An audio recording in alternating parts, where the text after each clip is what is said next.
Islam melarang, kita dilarang oleh Nabi kita tidur menjelang maghrib, betul?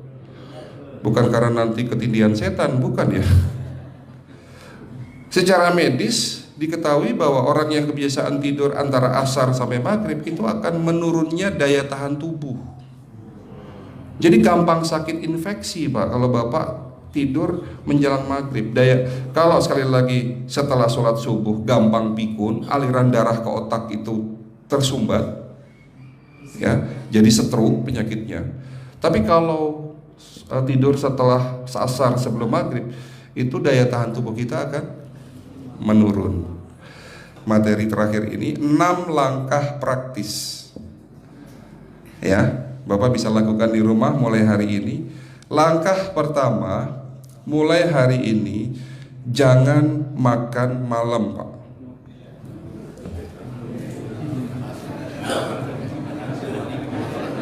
Ya, ala bisa karena biasa. Memang awalnya sulit, yang sudah kebiasaan makan malam itu sulit. Alasannya nanti nggak bisa tidur dok, betul ya? Nanti perutnya kembung, mual dan sebagainya. Itu karena kebiasaan. Dulu pun saya begitu. Tapi kalau sekali-sekali boleh Pak. Misalnya diundang hajatan gitu, tetangga ada yang kawinan hajatan, ya udah apa-apa, menghargai itu makan malam. Tapi sekali-sekali itu. Tapi kalau tiap hari ini yang nggak boleh, betul ya Pak? Jangan makan berlebihan dan jangan makan malam. Makan sate boleh nggak Pak? Boleh, siapa bilang nggak boleh? Sate itu, Bapak tahu daging kambing. Daging kambing, daging domba adalah makanan sehat, tidak berkolesterol. Yang kolesterol itu lemaknya Pak. Tapi kalau Bapak makan daging murni, dagingnya tok, ya sehat Pak. Yang nggak boleh itu santannya. Jadi makan gulai itu jangan, kalau gulai sate aja udah, ya, ataupun dibuat apalah, dibuat empal, ya. Oke, itu yang pertama. Yang kedua, tolong catat, jangan tidur larut malam Pak. Batasan tidur jam berapa Pak? Jam 11 paling telat. Jadi jam 10 harus sudah tidur. Kenapa? Apa penjelasan medisnya? Orang yang tidur di atas jam 11 akan terganggu fungsi livernya Pak. Dimana liver kita ini fungsinya banyak, ya, ada 500 fungsi liver loh Pak. Fungsi jantung ada berapa Pak? Fungsi jantung 1. Fungsi jantung tugasnya untuk mompa darah. Fungsi ginjal ada berapa? 2. Absorpsi dan filtrasi. Fungsi liver 500 fungsi. Jadi organ yang paling berat dalam tubuh kita kerjanya adalah liver. Liver akan rusak manakala kalau kita tidur di atas jam 11 malam. Berarti 500 fungsi liver bisa rusak Pak. Ini salah satu penyebab diabetes. Bukan hanya kerusakan pankreas, tapi rusaknya liver bisa jadi penyakit diabetes Pak. Jadi kalau sakit diabetes itu yang terganggu itu sebetulnya bukan hanya pankreasnya, livernya pun rusak, ususnya pun rusak. Makanya dalam pengobatan diabetes di klinik kami itu bukan hanya ngobatin pankreas, tapi 3 organ penting ini saya obati: usus, liver, dan pankreas. Kebanyakan kenapa kalau dalam pengobatan tradisional mereka tahunya diabetes itu hanya pankreas, ya kan? Tapi di sini dalam pengobatan holistik, orang yang kena liver itu 3 organ ini pasti rusak: usus, liver, dan pankreas. Salah satu penyebab dari kerusakan liver akibat kebiasaan tidur larut malam. Jadi salah satu penyebab diabetes pun bisa karena tidur larut malam. Ya, batasan tidur jam berapa? Sekali lagi, jam 11 harus sudah tidur pulas. Jadi jam 10, setengah 11 paling lambat kita harus tidur pulas. Nanti setelah jam 1 boleh bangun. Yang penting jam 11 sampai jam 1 ini harus tidur pulas. Jadi kalau Bapak mau sholat tahajud jam 2, setengah 3 ya monggo, ya. Oke, itu yang kedua. Yang ketiga, air putih Pak dijaga 2 liter sehari. Bagaimana cara minumnya yang baik? Rasulullah sudah ngajarin kita ada 6 sunnah. Harus duduk, pakai tangan kanan, seteguk demi seteguk, membaca basmalah di saat minum, diakhiri dengan alhamdulillah, kan begitu. Ya, pagi hari minum 1 gelas bangun tidur sebelum sholat subuh. Setelah sholat subuh boleh teh, tapi juga dibilas dengan 1 gelas air putih. Sebelum mandi nanti Pak, minum air hangat.